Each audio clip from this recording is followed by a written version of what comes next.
Je vous invite à regarder la vidéo sur l'achèvement ECRF.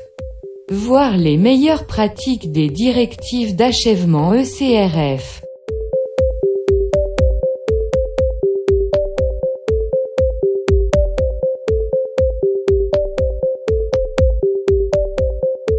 Il s'agit de la section contenu. Le contenu comporte 3 sections, 1 à propos de la ligne directrice, 2 instructions générales et le 3 instructions spécifiques à l'étude. Il répertorie tous les sujets abordés dans la directive. Sous chaque rubrique, vous trouverez le timecode et le numéro de page pour une navigation efficace. Par exemple, si vous souhaitez accéder à la section présentation, recherchez la page numéro 14 sur la version PDF de la directive d'achèvement ECRF, et vous pouvez y voir les détails de la rubrique présentation.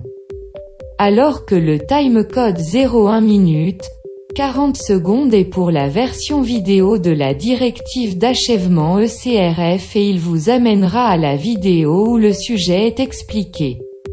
De même, vous pouvez trouver les détails du service d'assistance à la page 08 du document PDF et en lisant la tête de lecture vidéo à 01 minutes 55 secondes. Vous pouvez regarder l'explication du service d'assistance. Pour voir les détails de l'examen physique, allez à la page 110 du document PDF et en lisant la tête de lecture vidéo à 30 minutes 27 secondes, vous pouvez regarder l'examen physique expliqué. Pour faciliter la navigation, vous pouvez mettre la vidéo en pause et passer à la section ou au sujet souhaité en ajustant la tête de lecture de la vidéo au code temporel. Et en même temps, vous pouvez ouvrir le numéro de page correspondant sur le document PDF pour lire le sujet.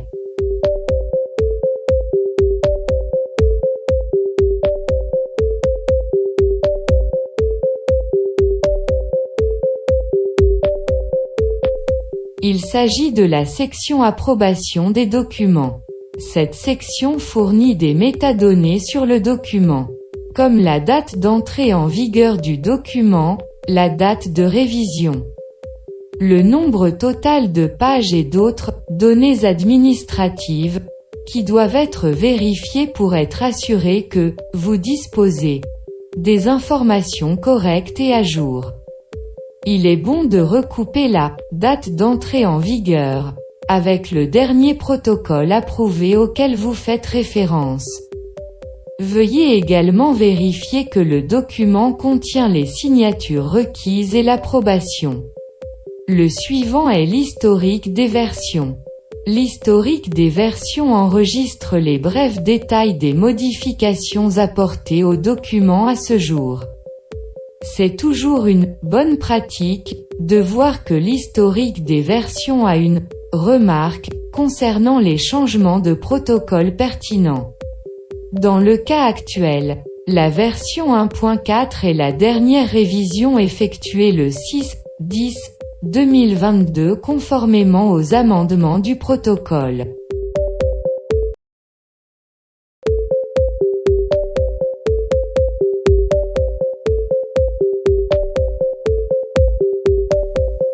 Il s'agit de la section abréviation et définition.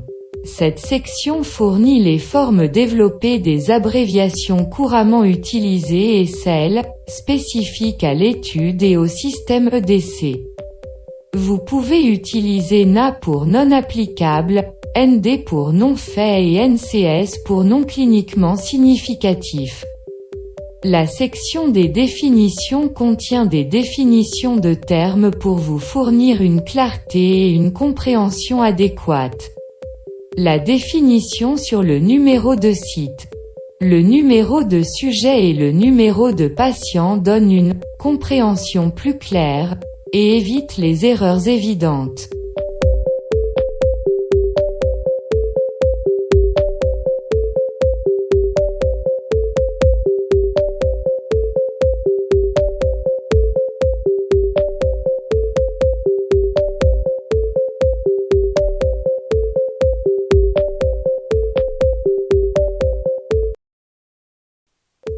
s'agit de la section « Aperçu du document ».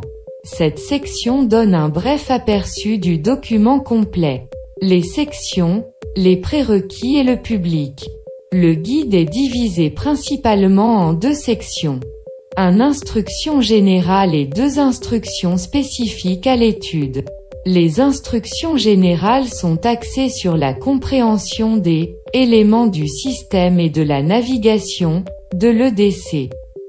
Les instructions générales restent les mêmes pour les autres études utilisant le même système EDC. Ce sont les instructions pour EDC, type de champ et fonctionnalité EDC. Alors que les instructions spécifiques à l'étude sont des instructions points à détail et guident l'utilisateur sur la façon d'enregistrer correctement les données pour un champ. Point 2. Données particuliers. Prérequis. La section vous informe sur ce que vous devez savoir avant d'entreprendre la tâche ou la formation. Audience. Cette section répertorie les rôles impliqués dans les activités du site qui, à part vous, utilisent cette formation. Chercheurs principaux de l'ARC, etc. Vous pouvez mettre la vidéo en pause et lire cette section.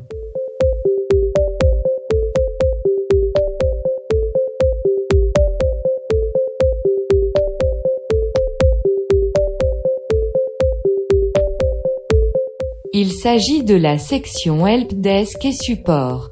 Pour accéder au système d'assistance, vous devez vous connecter au système EDC avec les informations d'identification qui vous ont été fournies par votre moniteur d'études. Après vous être connecté au système EDC, la première étape consiste à choisir le nom d'étude correct, tel que fourni par votre moniteur, coordinateur d'études. Vérifiez que vous avez sélectionné les détails corrects de l'étude, comme le statut, le nom, le centre et le serveur. Cela vous amènera à l'écran suivant. Avant d'aller plus loin, il est essentiel d'avoir une idée précise de la matrice d'escalade des problèmes. La matrice d'escalade affiche les niveaux de priorité, les niveaux d'escalade et les rôles de contact, et vous guide vers le bon rôle de contact pour une résolution efficace des problèmes. Par exemple, si vous avez un problème de faible priorité, utilisez les sections d'auto-assistance du site, section manuel EDC ou section académie, et résolvez votre problème par vous-même. Si le problème n'est pas résolu, passez au niveau d'escalade suivant. Une fois que vous vous êtes connecté à la bonne étude, recherchez la section principale de contact dans la barre latérale. En cliquant sur le contact principal, les détails du contact s'afficheront sur le côté droit. Le contact principal est votre point de contact pour toutes les questions liées au protocole et à l'EDC. Pour les problèmes critiques, envoyez un email ou appelez pour que le problème soit résolu en priorité. Recherchez l'icône point d'interrogation dans le coin inférieur gauche de l'écran et cliquez dessus pour afficher les options pour le support EDC. La première option est le manuel. Le manuel EDC est le premier niveau d'auto-assistance. Cliquez sur le manuel pour ouvrir la page du manuel EDC. Ici, vous pouvez effectuer une recherche par mots-clés ou parcourir les sections répertoriées pour voir la résolution par vous-même. L'option suivante est l'option Académie. Cliquez sur l'option Académie pour ouvrir la page Académie. Si vous pensez devoir reprendre la formation EDC, cliquez sur le cours de saisie de données et ouvrez la page d'inscription pour voir les détails du cours. Suivez les instructions du cours pour vous inscrire au cours de saisie de données EDC. L'option suivante est l'option Support. Cliquez sur l'option Support Cela ouvrira la page support où vous trouverez l'email de contact et le lien des détails du téléphone. En cliquant sur le lien, les numéros de téléphone spécifiques au pays s'ouvriront. Pour les problèmes critiques et urgents, vous devez contacter le support par email ou par appel en fonction de l'implication du problème, moyen, élevé ou critique, en gardant le contact principal au courant. Lorsque vous signalez les problèmes au support, veuillez suivre les directives de signalement des problèmes. Énoncez toujours votre problème, requête avec clarté et suffisamment de détails pour que votre problème soit correctement compris. L'objet de l'email doit suivre le format de rapport de problème. Premier nom de l'étude puis le nom de la section et la date du rapport.